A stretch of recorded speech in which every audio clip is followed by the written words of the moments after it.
Hi everyone, it's Viki Thomley here. Welcome to the coaching series that we are delivering throughout your course to give you some fantastic practical tips with actual coaches that can help you along your journey.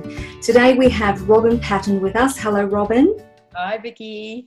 Thank you for being here. Thank you for being a part of this series to help our students, coaches to become the best coaches that they can be. So let's get started. First question I wanted to ask you was, what got you started as a coach? So there's a long version and a short version, and I'm going to give you the middle version if that's all right, because the story stretches back about 17 years, which is a bit hard to believe. I was working as a social worker in the late 90s, and I was kind of getting sick of the job that I was doing. And around that time, coaching was coming out of the US as the latest thing. And I was considering leaving my social work job. And I remember thinking I could employ a coach to help me with this process of where to next, because I wasn't sure, if not this job, then what. And within 30 seconds of thinking I need a coach, I thought I could be a coach. So within a very short period of time, I'd signed up to do coach training, and it just came from that desire initially to step out of social work, to try a different way of being in relationship with clients and people that wasn't as structured and as intense, really. I was working in a lot of very intense areas in social work, and I just really got, when coaching first came to my attention anyway, that it had a different feel to it. It was very much tapping into the personal growth and development field, which was of interest to me, and that the relationship I got very quickly that you could develop with a client had a different feel to it than a professional social work relationship. And I liked that. I was ready for that. It's a completely different dynamic, isn't it, from other helping professions? Completely different. You can get a little bit more involved and, offer a few more suggestions, things like that. Great. Okay, so what kind of coach do you tell people you are now? Well, I do tell people that I'm a holistic life coach, and I settled on that description several years ago when I'd completed a health coaching certification. I'd been doing my life coaching certification, but I'd also, I knew that I incorporated, once a counsellor, always a counsellor, so I recognised that was present within me as a professional. I had those skills and experiences, but I'd also been doing training in Reiki, angel intuitive therapy, couple of other things that escape. Bushflower essences, so energy medicine. Yeah. And even though I wasn't necessarily using those modalities, or I wasn't envisaging that within my coaching when I was considering starting my practice, I also recognised the value of everything that I'd done. So that's how I settled on holistic life coach initially, and that's still what I call myself. And I suppose my specialty is quite broad. I started off with an interest in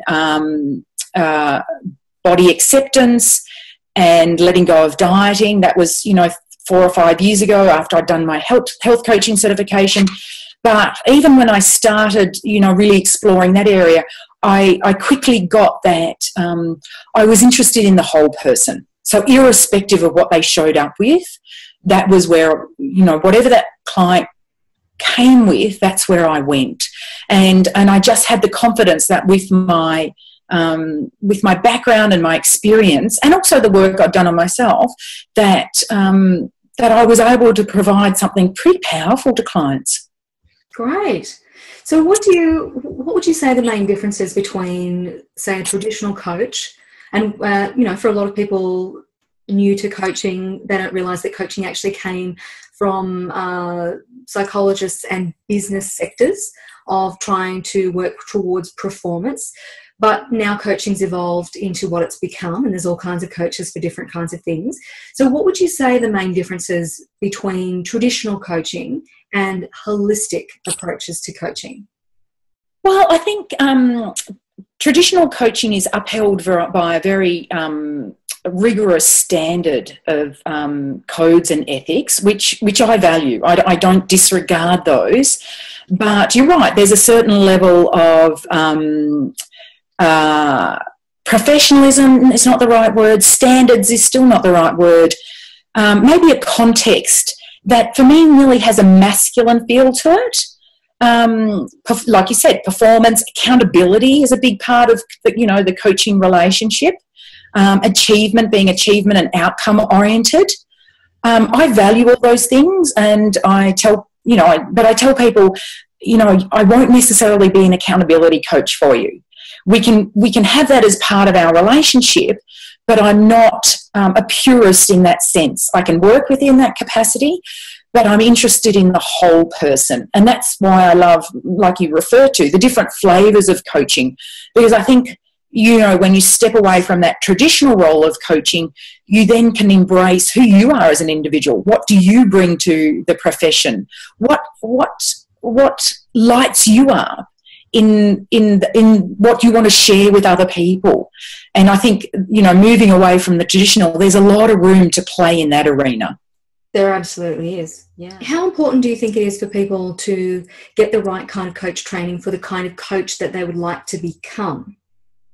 I think it's critical, obviously. I think if you resonate with the training, you're going to be excited by what you're learning. So you're going to want to show up and just suck the marrow out of the training, because it's going to, ignite that part in you that is, I think for a lot of us who seek the training, we're craving that deeper understanding of how can I not just expand my own life experience and my own understanding of myself, but then take that to other people, take that outside of myself. So I think it's really important. I think, do your research around, what's on offer. There is so much on offer at the moment training-wise. And therefore, you've got the opportunity to shop around and to find the training that resonates with you. I think that's a really great thing that you actually said. It's a good point to make, because just as when you specialise in some sort of coaching capacity, even though somebody else may specialise in the same sort of area as a coach, it doesn't necessarily mean that that's creating greater competition, because different people resonate with different people. And that's very similar to training organisations and training courses.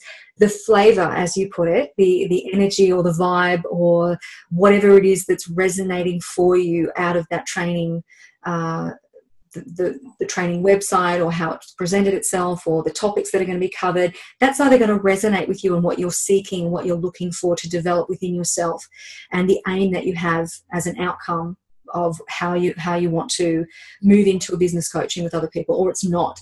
And I think that's one of the beautiful things about having different training organizations, some that are highly accredited and more structured and more orientated towards specific outcomes, and others that are very much holistic based, that have different approaches to creating change for people and incorporate more complementary therapies or modalities within that. And that's going to speak to different people over others. So really it comes down to what you're looking for and what you want to achieve out of it, doesn't it? Absolutely. Yeah. So what do you think is an especially important quality of a coach, or what are some qualities that you believe are absolutely necessary to be an effective coach? The one word that always comes to mind for me, and it's one of my favourite words, is curiosity. If you have a deep curiosity about two things, yourself and your own inner workings, that's the number one. And then a deep curiosity about other people and their inner workings. That's the second one for me. So I think once you identify that you know that you have that curiosity, then I think all the other qualities are very complementary to that. I see coaches, and a coaching quality that I value very highly is generosity of spirit. You can actually be present fully for another person, and that's what you're offering. You're offering the presence of yourself. And that's a hugely generous quality to have. So curiosity, generosity of spirit. I mean, there's all the practical ones, like, do you consider yourself a good listener? Most of us who are, listening to this would say, I do. People come to me because they appreciate that I'm a really good listener. And do you listen with an open heart? Have you got, is your heart open to what the other person is saying? And as coaches, I think what we bring is our authenticity. We bring, I think, to a certain extent, we bring our vulnerability, because we bring our true self. And, as we were saying earlier, that's not just in training,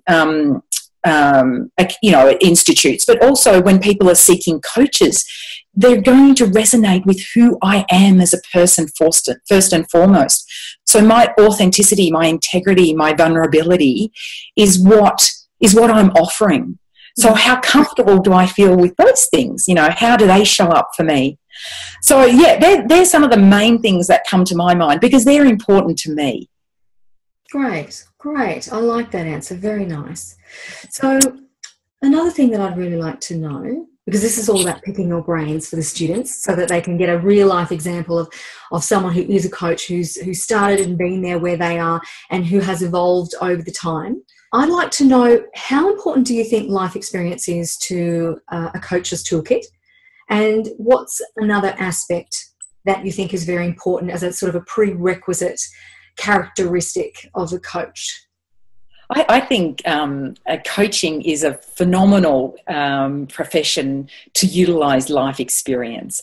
So to really own who you are and where you've come from and your own story is something that you can bring to your coaching that, not a lot of professions give us that opportunity to utilise that to the extent that we are able to. And sure, we do that in appropriate ways. We do that in ways that is respectful to our client.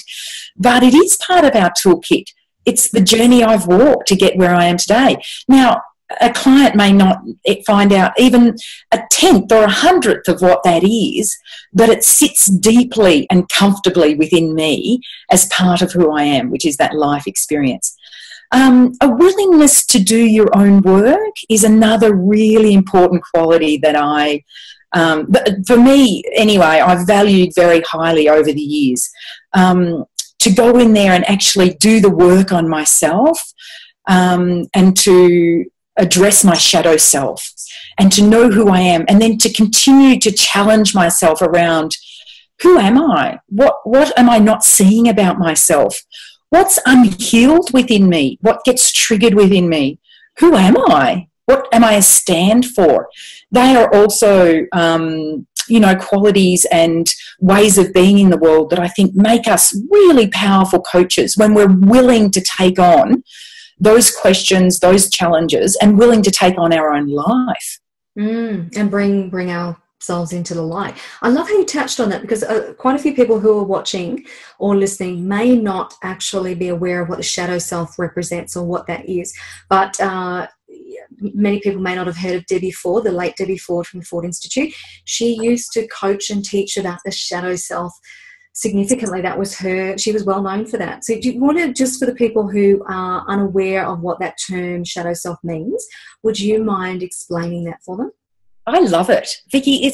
I think it's such a powerful understanding to have of ourselves. And it basically just recognises that we are many parts, but we probably all have within us what might be called a disowned part. It's the part we're probably trying pretty hard for people not to see about us, and that we aren't really comfortable to see about ourselves. And we've all got it. I certainly have a shadow self. I know that you would recognise that you have a shadow self. And what it basically says is that when there's a disowned part to ourselves, it can actually have some control or power within our lives when it hasn't been recognised or dealt with in some way, shape or form. So it's actually a really powerful way to utilise coaching, is to talk, to find out and to work within that construct of, my shadow self. Because while it's a disowned or an unseen part of ourselves, it has a tendency to show up and kind of bite us in the bum, for want of a better word. I'll never forget, I think it was Debbie Ford telling the story about how she was standing up in a room once and giving a talk to a room full of people, and all of a sudden a woman out the back of the room called out, "You're a bitch!" And the room just stopped. You know, how do you deal with something like that? But it was a classic example of, you know, well, I am a bitch. I'm also impatient. I'm ungenerous. I'm jealous. I'm selfish. I'm insecure. All those things are present in me. But how do they show up? What kind of relationship do I have with them? And how willing am I to look at those parts in my life? And how willing am I to take those on when they show up in my life? I do remember watching her in that sequence, because it was part of, I think it was an interview she was doing with Oprah before she passed away, and they had shown a clip from that very story that she actually was talking about in retelling it. And she said, well, you're right, I am that, and I'm this, and I'm this, and this. Partly it's about embracing. It's about embracing who we are, embracing our not so nice selves, as well as trying to grow the good parts of ourselves that we recognize and love. It's trying to love and embrace all of who we are, instead of denying them and keeping them hidden in the shadows, but bringing them into the light and saying, you know what, that is a part of who I am. What can I learn from it? Yeah, it's awesome stuff. Which sort of brings me to the next point, is a lot of coaches actually have coaches. And I know that you're a proponent for that because of the value that it brings. So can you explain or just share your experience of being coached by other coaches and why you think that's such a valuable thing for new coaches particularly? I just think it's so important, Viki, and I'm glad you've raised this question, because I've been through a little bit of a dry spell with not having my own coach, and just in the last couple of months I recognised that was a huge gap, and I think the reason why I consider it so vitally important, there's a couple of reasons. One is, for me, it's important for me to walk my talk. I am absolutely committed and passionate about the potential for coaching to be a transformative relationship. It's a partnership without equal. There is nothing else like it. So if I feel so deeply passionate and committed to that, why deny myself that? That was the first thing. So it's you know, walking my talk. The second thing, and I think this is applicable not just for new coaches, but it's certainly a message that I support 100% for new coaches, but I take on board for myself as a not so new coach, which is the importance of support when you're in your own business, when you're a solopreneur. I have seen myself over the years, I have such great ideas. I have inspiration strikes, or I speak to somebody and they request something. Left to my own devices, Viki, I think about it being like an idea that has baby legs, like little wobbly deer legs. And in a vacuum, left just to me and my own oxygen, what I've seen over the years is those wobbly legs fall over and then kind of die. There's no traction. And so I'm not too proud to admit that, you know, littered over the last couple of years is some dead, legless ideas in my business. It's just the truth. You know, we're creative people. We see gaps. We see opportunities. We love the fact that we're working for ourselves so we can do things. We can create. We can start something. Yet for the majority of us, that takes an enormous amount of focus, inspiration, and ongoing attention in order for it to, and a lot of work. You know, the ideas phase is beautiful and brings us, you know, alive, but then there's work to be done. And for me, it's working with your own coach that allows those legs to get stronger and to walk forward if they're meant to, or to take the direction that they're meant to take. It just goes without saying for me that coaches need coaches. I think it makes us better coaches. It makes us better human beings, and particularly, certainly, as solopreneurs, entrepreneurs, running our own businesses, spending a lot of time on our own, in our own space and our own environment, working one-on-one with our clients.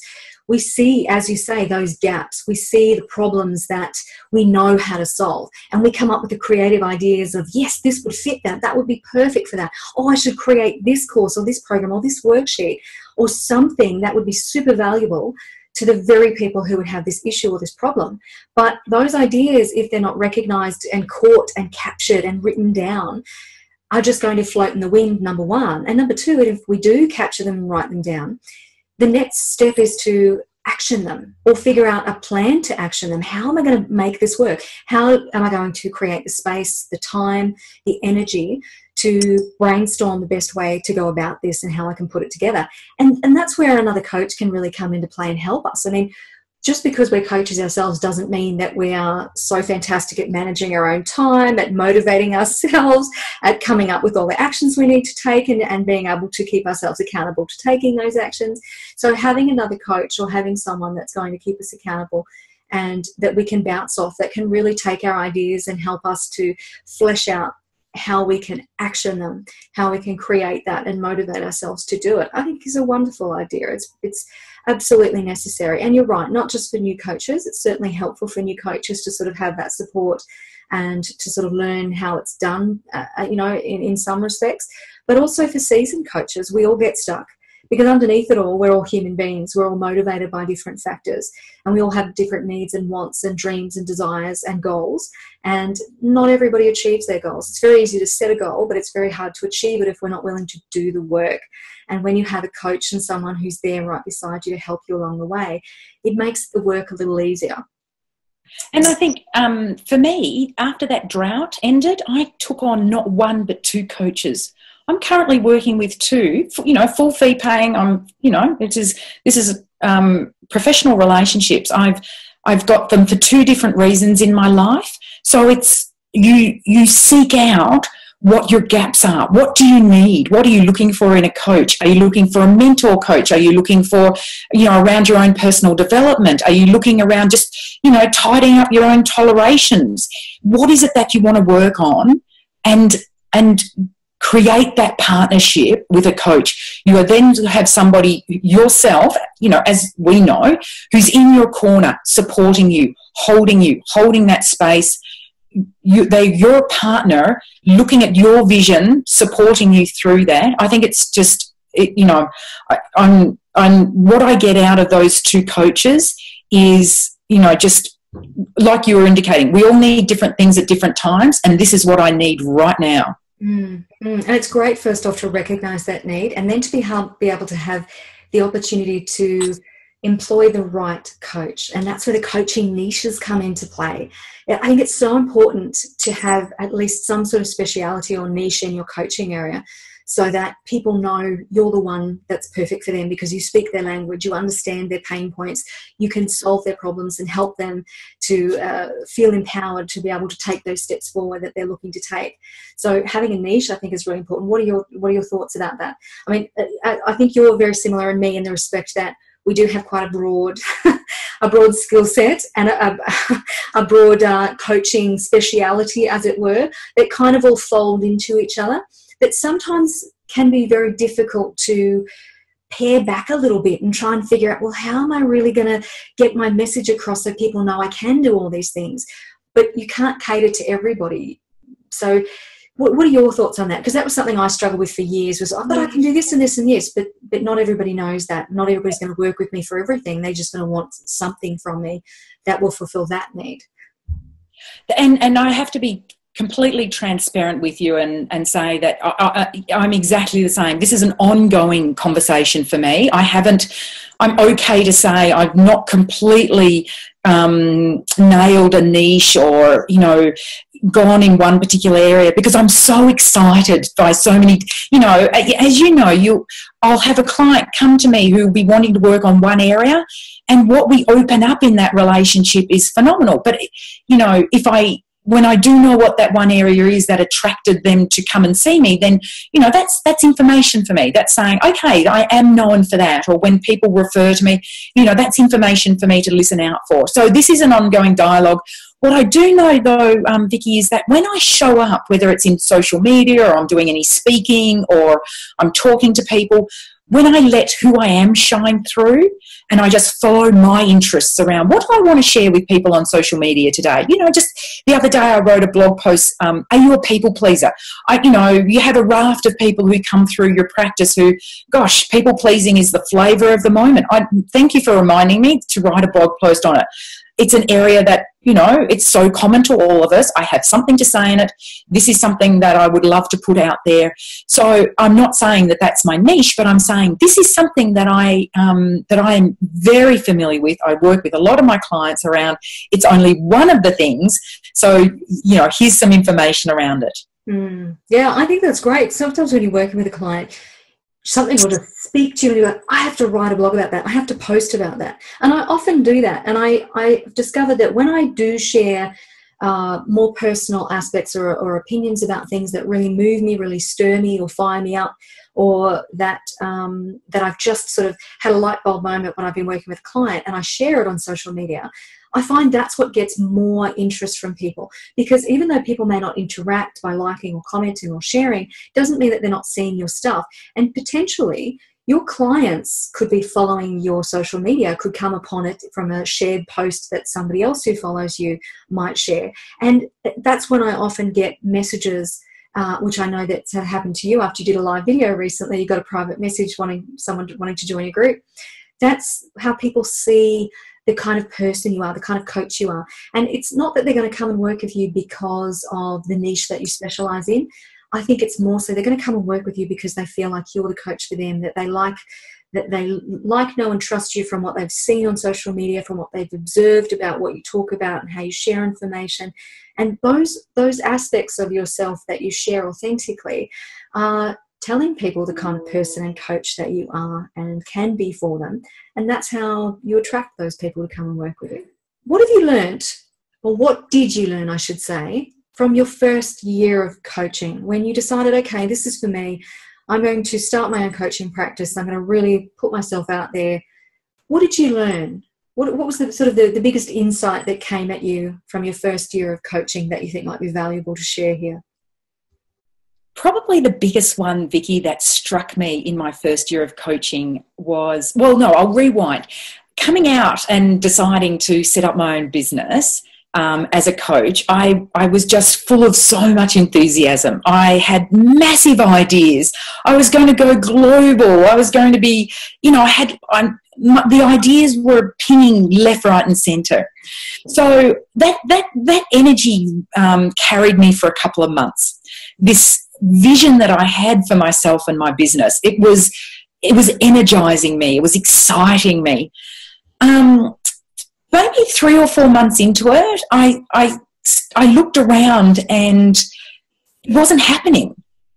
You know, I wasn't global, and you know, these ideas hadn't just happened out of the blue. You know, in fact, everything was happening quite slowly in relative to what my vision and my energy was wanting.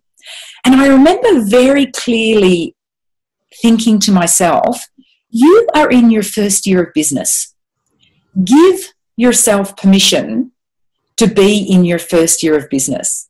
And it was this massive, it was like I gave myself permission to breathe and just be. It was allowing me to accept what was. And what was fine, but it was in no way a match to what was going on up here, you know, all this. And after that, I actually started incorporating that into my, you know, when I'd speak to people about what I did. Oh, and I'm in my first year of business, so, because I wanted to hear myself say and give myself permission to contextualize where I was at. It was a relief, actually, because all the pressure to have that be a reality straight away just evaporated. The frustration that, a couple of months in, when I saw that, to maintain that level of enthusiasm and energy and inspiration and the ideas popping, it's not easy to maintain it at that level, and we're not meant to. That comes at us for a particular reason and for a particular time, but then it needs to be embedded, and that energy settles and the work gets started, and the path gets, sort of starts to become clearer to us, or we seek out what we need in order to find out what the next step is. And just being able to bring the energy down and to start to embed this idea that, what do I need to do? I just need to take the next step. What is the next step? Pare it all back, slow it all down. Because exactly. in your first year of business, you can't rush it. Because it's great to have the energy and enthusiasm, and that's wonderful to have behind you when it's channeled in the right way. But to have these high expectations to meet this vision that you have for yourself, which may or may not be totally realistic because everything's still new, it's important to slow it down. It's important to really enjoy the fact that, wow, I've started a business. It's going to take work, and I have to do this the right way. I've got to be strategic about my steps forward. So it's a good idea. I think it's great advice to really slow it down, pull it back, and just focus on what is the next step that I need to take, and have that goal so that you can slowly work towards achieving it. From your personal experience, what would be a wonderful piece of guidance, advice to give to a coach who is brand new to starting their own business? Definitely it would be back yourself. Just keep believing in yourself. There is no mistakes around why you are where you're at. You are exactly where you're meant to be. So trust that and back yourself. Believe in yourself. It's a really brave step. So acknowledge that you have a ton load of courage doing what you're doing. And there will be uncertainty, and there will be doubts, and there will be questions, and there will be challenges. But you are exactly where you're meant to be. Get the support that you need. Get the input, the advice, or surround yourself with people who believe in what you're doing. And look after yourself.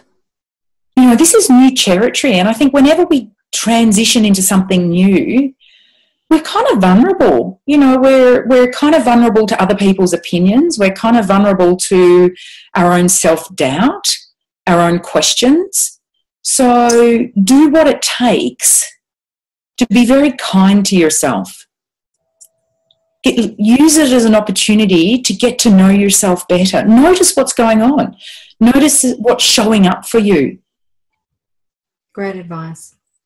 It's very overwhelming to start your own business, and there's a lot of questions of how do I do this, how do I do that. So that's when you need your own kindness and compassion the most, to realize that you're embarking on something that is totally meaningful, that is going to be a wonderful opportunity to hold space for other people and to share your talents and gifts, your tools and your strategies to help people to achieve their goals, to move forward in life, to get unstuck and to realize their dreams. So that's a sacred space to have, and you have to be in the right frame of mind and head and heart space to be able to do that. So if you're putting a great deal of pressure on yourself, stressing and worrying about how am I going to do this, how am I going to do that, it's too much, and feel overwhelmed, you're not going to be able to be in that space to really enjoy the process, firstly, and secondly, to really be attracting the kind of energy from the clients that you want to work with into your life. So it's a great time to practice kindness and practice compassion. Yeah, awesome. Things will flow from there. Thank you so much for being part of our coaching series for the Holistic Life Coach and Mind Body Practitioner students. My pleasure. Fantastic value, some great insight, and some very helpful information that I'm sure that they're all going to deeply appreciate to help them on their journey forward. So thank you so much, Robyn, for being here. My pleasure, Viki. Thanks for asking me. My absolute honour to have you and be a part of this extra bonus material. I think it's really valuable. You're out there, you're doing it, you love what you do. It's just oozing out of you. We can see that. And it's lovely and inspiring for people who want to be doing what you're doing in their own unique way. And that's the thing. It's not about competition. It's about finding your own voice, finding your own space and your own way of going about coaching.